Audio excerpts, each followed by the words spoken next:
Good morning, Church Cross, Pembrokeshire. It's a beautiful morning. I hope we've all had a good weekend. The fathers had a good Father's Day. We had good services around the county. My name's Joshua Fiddy. I live with my wife and three girls in Manorbier, and I pastor at Emmanuel Church here in Manorbier. The thought I wanted to leave with you all this morning is about a place that if you go on your, if you turn the telly on or you go on your news app, you will find mention probably in the top three headlines. If you were to check yesterday, you would probably find it in the top three headlines last week, last month, last year, 10, 20, 30 years ago and beyond. You would find it there. That place is a place that is special to all believers. It's the place where Jesus, God incarnate, was born, where his ministry took place, where he healed the sick, where he cast out demons, where he ministered to people, where he was crucified, where he was buried, where he rose again, and where he ascended from. It's the place that was promised to Abraham. It's the place that Moses brought the Israelites out of captive to bring them to. It's the place that Joshua went into conquest to overtake that land. It is the place where the prophets spoke from, lived in. And it is the place, the word tells us, where Jesus will once again return to when he comes again. It says that his feet will touch the Mount of Olives. He's coming back there again. And I wanted just to share with you all this thought of how we should be looking at the nation of Israel. And for me, the main lens that I look through to understand what is happening with Israel is Genesis chapter 15, the account of the covenant given to Abraham.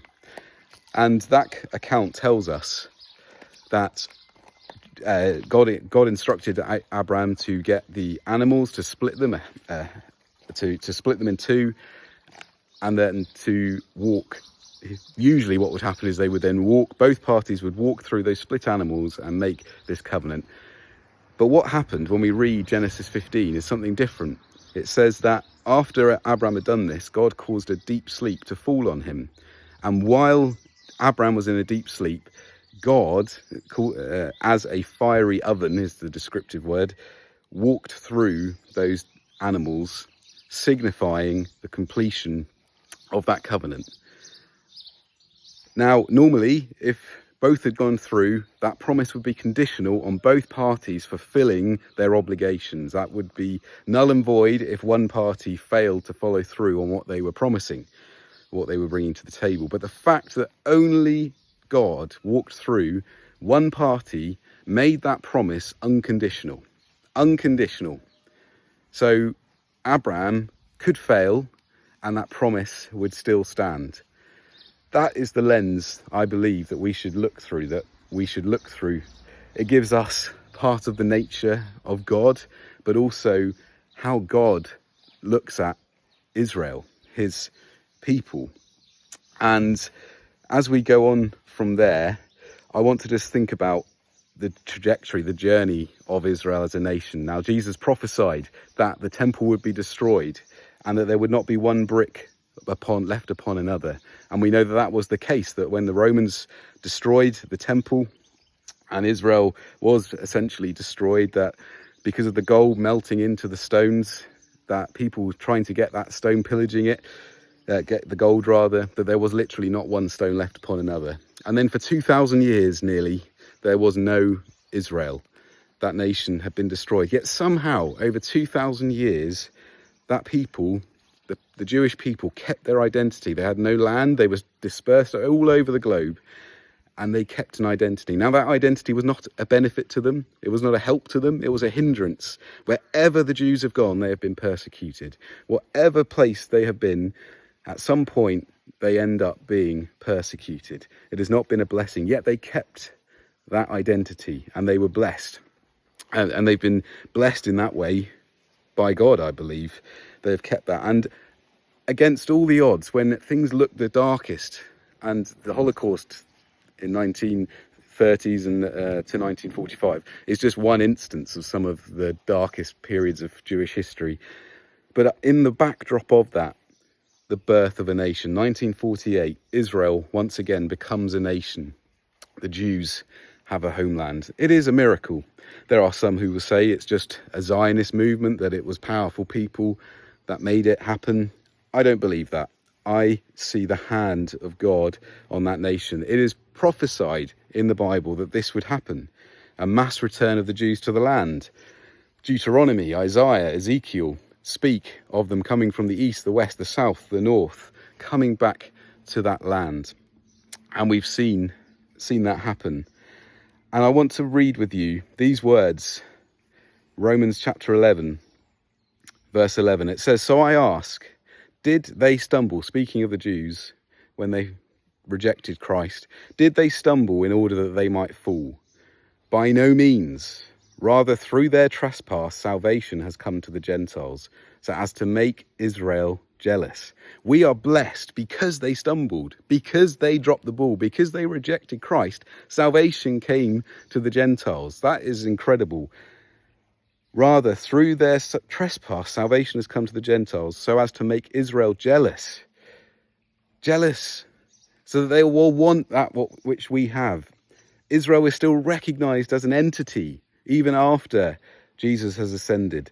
Now, if their trespass means riches for the world, and if their failure means riches for the Gentiles, how much more will their full inclusion mean? Now, I am speaking to you Gentiles, and as much then as I am an apostle to the Gentiles, I magnify my ministry in order to somehow make my fellow Jews jealous and thus save some of them. For if their rejection means the reconciliation of the world, what will their acceptance mean but life from the dead? If the dough offered as first fruits is holy, so is the whole lump. And if the root is holy, so are the branches. And then Romans 11:25 says, "I want you to understand this mystery, dear brothers and sisters, so that you will not feel proud about yourselves. Some of the people of Israel have hard hearts, but this will only last until the full number of the Gentiles come to Christ." Yes, they do not recognize their Saviour for who he is yet, but they will. This beautiful passage, Zechariah 12 verse 10, says, "And I will pour out my spirit on the house of David and the inhabitants of Jerusalem, a spirit of grace and pleas for mercy, so that when they look upon me, on him whom they have pierced, they shall mourn for him as one mourns for an only child, and weep bitterly over him as one weeps over a firstborn." Israel has had a fiery existence throughout its whole existence, but in the last 70 years plus, it has been one war after another, facing the same difficulties that they always have. And it's going to get worse. If we read our Bible, it will get worse for them. The nations will come against them. The spirit of Antichrist will be against them, just as it always has been. Whatever God puts his hand on, the enemy hates. He hates Israel. He hates us. And we see that throughout history. But when it looks lost, when the nations come against Israel, when it looks like they will be destroyed, we read that the Lord will reveal himself to them, that his feet will return to the Mount of Olives. The Lord will return. "And I will pour out on the house of David and the inhabitants of Jerusalem a spirit of grace and pleas for mercy, so that when they look on me, on whom they have pierced, they shall mourn for him as one mourns for an only child, and weep bitterly over him as one weeps over a firstborn." How beautiful is God's faithfulness to the unfaithful. How he is to us when we go prodigal, how he welcomes us back. Jerusalem has not been cut off. Israel has not been cut off.